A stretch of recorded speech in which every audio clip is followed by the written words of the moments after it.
The process begins when heat is supplied to the lithium bromide solution at the high pressure generator where water is vaporized.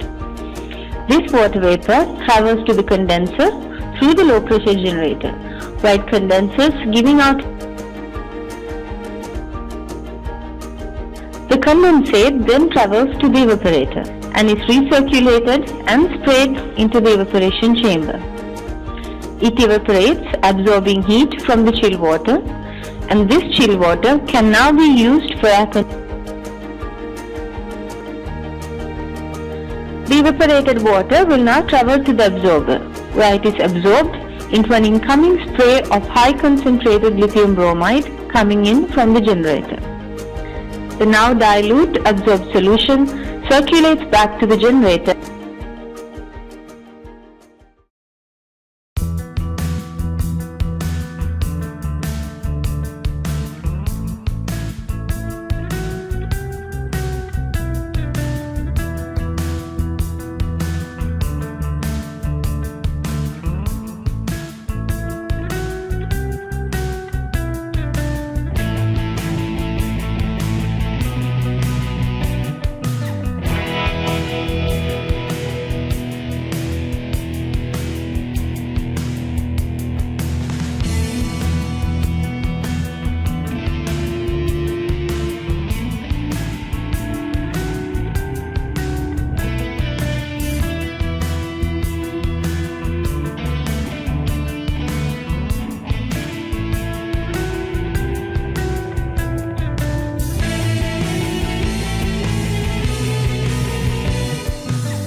The system was tested using 100 grams of lithium bromide used to cool chilled water at a starting temperature of 25.3 degrees. Using the system, we were able to drop the temperature of chilled water down to 23.7 degrees Celsius. This system is implemented using waste heat, will enable operational cost savings of $43,000 per annum and reduce carbon emissions by 1,600 tons. This is equivalent to planting 87,000 trees in a year or putting 3